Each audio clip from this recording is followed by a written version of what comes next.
Hello, everyone, and welcome to another episode of the Addict's Advocate. I am your host, Dusty Dean, and it is my pleasure to welcome back Counselor Mike. How are you, sir? I'm doing well, Dusty. Thanks for having me. Thanks for being on again. Always appreciate your knowledge and insight. We've been discussing recently. There's a lot of myths surrounding sobriety. A lot of people are afraid to become sober because they think life's going to be boring.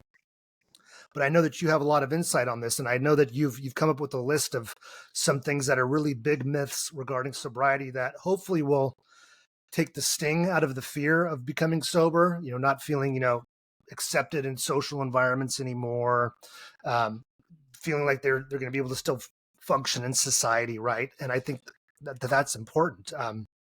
So without further ado, I'm going to go ahead and let you start this off.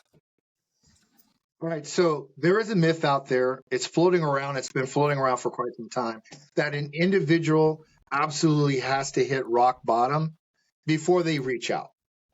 That's totally a myth, and it's a very dangerous one. How I would submit to you that a person can reach out at any time on this downward slope of addiction. They do not have to hit rock bottom. Can you imagine, as manipulative as addicts and alcoholics are, they can always rationalize that I'm not as bad as the other guy. I haven't got as low as they have.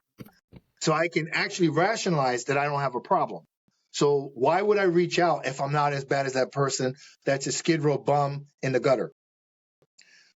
But that is a myth. A person can reach out at any point in time. In fact, I will submit to you that the higher success ratios are when a person is able to reach out in the early stages of their addiction or their substance use disorder, as opposed to hitting rock bottom. So that is one that we absolutely need to get out there, that a person at any time in the addiction process, as they're sliding down this slippery slope, they just reach out and say, hey, help me. So I would propose that. Yeah, I would propose that being at the rock bottom is it's a more dangerous reality, right? I mean, if you're going to hold off, you're going to do a lot more damage to yourself in that process. That's great. And then also the likelihood of a relapse, that becoming even more dangerous, I think is a bigger reality, right? So Absolutely. if you can nip it in the bud, I think you're better off. Absolutely. And if there is a rock bottom, let's raise the rock bottom up. Let's raise it up so we can really help the person. What else you got for me, Mike? All right. So there's this one that my colleagues will probably give me some pushback on. We've heard this in the room. So once an addict, always an addict.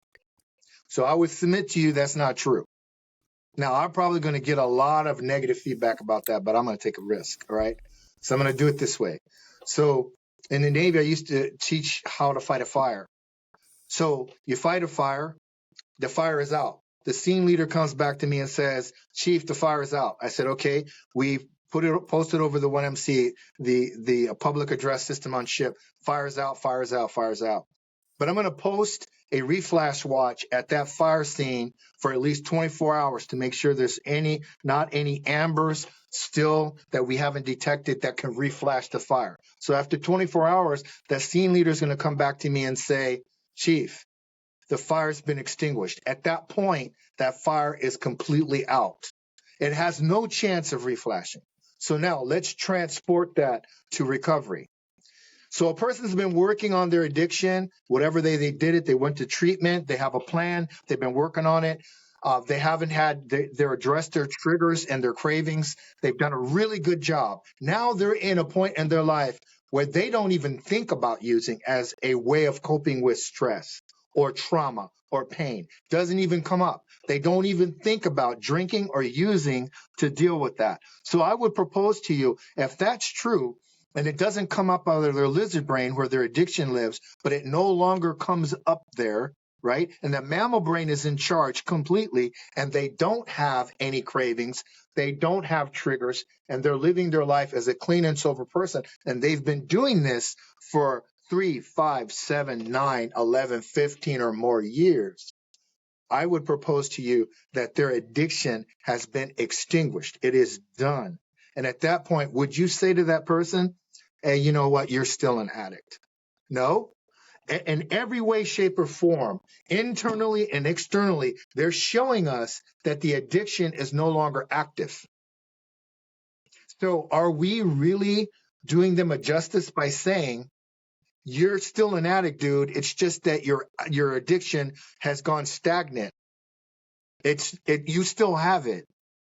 I would propose to you that in some cases, and I've seen it happen, that person has extinguished the addiction. It is no longer active, and it's not in a dormant stage at all. It is gone. Now, that might cause a lot of discussion, but I'm going to take a risk out there because I've seen people that where they act in every way, shape, or form as if they don't have the addiction anymore. In other words, their brain, which was hijacked, has been returned to the pre-addiction state where everything is back to homeostasis. So what would you say? If they took a PET scan of the brain and it looked exactly like their normal brain did prior to them being addicted, what would you say to that? I would say that the addiction has Yeah. been extinguished. I like it. I like it. So I want to pose a question to you regarding this myth. I've just through the community, the sober community, I've heard lots of stories of those that have gone 5, 6 years and then all of a sudden it starts up again. And it usually, I find that it starts because there's this feeling of I've recovered, and so I'm now back in control. And what ends up happening is that 2 drinks one night become 2 drinks 3 nights, becomes 4 drinks 3 nights, becomes 5 to 6 drinks every night, and they fall back into that cycle. How would you respond to that? Okay, that was a very good question because I'm an ex-Navy man, right? And I'm going to do it in a kind of a nautical kind of term, but I think people will understand. A ship that's moored to the pier has 6 mooring lines connecting it to the pier so it can't drift off. Now, those mooring lines keep the ship in place. So in recovery, mooring lines might be I have a sponsor. Another one is I work the steps. Another one is I go to therapy. Another one is I go to the gym. Another one would be I have a relapse prevention plan. So as long as those mooring lines are intact, that individual is going to maintain their sobriety. Now, if one of those mooring lines snaps and it gets damaged or something happens, okay, maybe 1 out of 6, not a problem. 2 out of 6, it's getting a little bit dicey.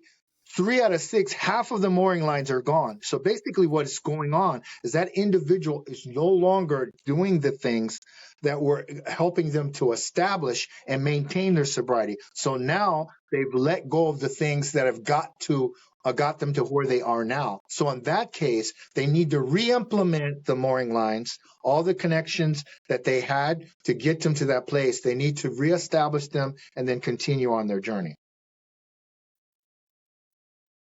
Okay. I like it. I like it.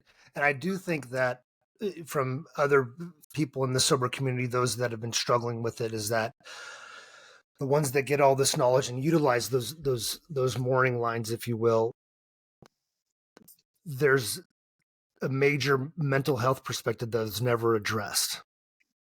And so they end up snapping all those mooring lines instantaneously. And then within a day, they're frantically throwing them back on to shore themselves up again. So they know what they've done. They couldn't help themselves, but they know what they did. They refix it. But it becomes kind of a cycle like that because they're afraid to address their mental health, afraid to get medications that may help stabilize them. And so, that I think is an important part of it as well. Yes, it is. Okay. All right. What other myths you got for me, bud? All right. So sometimes we're asking someone to not only address their primary drug of addiction, or we call that drug of choice. Actually, let's get rid of that drug of choice misnomer. Nobody chooses to be addicted, right? So their drug of addiction, what they're addicted to. Well, now on top of that, we ask a person, okay, you're now on a program. You're going to stop using cocaine. You're going to stop eating sugar. You're going to stop drinking sodas with caffeine in it, and you're going to stop smoking. Now, how successful do you think that individual is going to be when we ask them to not only stop their drug of addiction, but to stop everything else simultaneously at the same time? What do you think that the success ratio of that would be? I don't have the stats, but I think it's very minimal. So this is what I'll say. The myth is that an addict should be able to, or an alcoholic should be able to work on all of their disorders at the same time. No. I will say to you, and I would submit that any person only has enough finite energy and focus to focus on one addiction at a time. So the one that is threatening to kill me is the one I address first. Cigarettes will not kill me right away. Alcohol and heroin and cocaine could kill me today. So I'm going to address the disorder that threatens me the most. And maybe for right now, alcohol, if I have one more drink, could kill me. So I'm going to address the addiction that is threatening my life the most. The other ones can wait. By the way, sugar is not going to kill me today. It might kill me 20 years from now if I keep eating sugar and I become diabetic. I'm not taking care of myself, but it's not going to kill me right now. Whereas other illicit drugs and even prescription medications pose an immediate danger. So let's not ask a person to stop all of it at the same time because their success ratio is going to be dismal. Let's ask them to address the one that is causing them the significant risk of detriment to their health, their emotional state of mind, their mental state of mind, their physicality, and everything else. So let's do that and not ask a person to do too many things at once. I like it. I like it. I know that you had brought up another myth just about willpower, right? That Yeah. this should be something of willpower, and I know that the unwitting individual who's trying to get clean, trying to get sober, the worst thing that they can do, because they're probably not going to realize that that's what they're doing, but they're talking to normal people that don't battle with addiction. So when those people are from the outside looking in, simply just say, well, this is just a matter of willpower. You can quit if you want to, just quit. I think that's dangerous. And it's also, I think it increases guilt and shame in those that are suffering, that are trying to get clean. Yes. So, okay. What else? You got any other good ones for me, Mikey, or are we good? Well, I would say this one last thing, right? There is a thought that only illegal drugs are dangerous.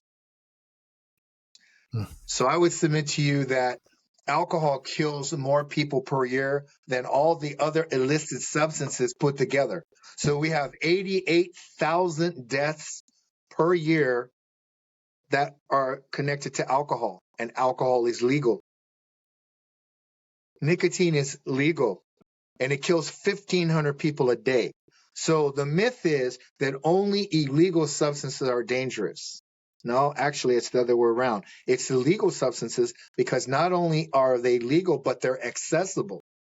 Whereas a person, I've never been in a supermarket where walking down the aisle, I can buy cocaine. I've never been to a supermarket where I can get kratom or heroin or PCP when I'm walking down the Safeway aisle, right? But I can alcohol. And not only is it readily available, but it's legal. So let's get rid of that myth that only illegal substances are dangerous. I like it. I like it. I like it. And I'm gonna leave with one parting myth that I think is very powerful, because I think this is what scares a lot of people as well that are contemplating sobriety, and that is that life sucks when you're sober. And the reality of it is that it does not suck. It Life does is not. pretty stinking awesome. And That's I've true. found that my life has gained tremendously in my sobriety, and it's been just a short period of time. And it's made me present. It's made me looking forward to the future, and it's made me just, I think, my spirit harmony, my presence of mind, all those things have just been massive blessings. So, counselor, I appreciate your time as always, sir, and I thank you again for your time. And this is Dusty Dean with the Addicts Advocate. Please make sure you like and subscribe, and join this empowering community where we continue to provide you with good feedback on your sobriety journey. Take care. Thanks, Dusty.